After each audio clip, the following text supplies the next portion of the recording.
How to check Apple Mac battery health. Hi everyone, welcome back. Here's a video tutorial on how to check Apple Mac battery health. This is going to be a really quick and easy tutorial, so let's get started. On the top left corner of your screen, you should see the Apple logo. So click on this Apple logo and you should see this drop down.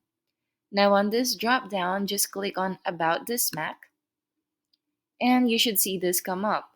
Now tap or click on System Report and you should see the following. Now, under hardware, you should see power. So click power down here. And this is where you can see all your battery information. So from the model, from the serial number to the manufacturer.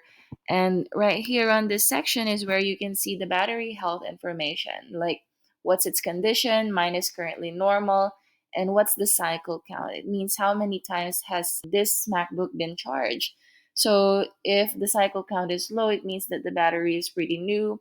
But if your cycle count is like mine, it means that your MacBook is kind of old.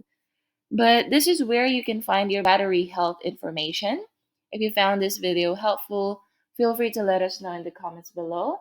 Like this video and subscribe to our channel for more videos like this. Thank you for watching, and I'll see you next time.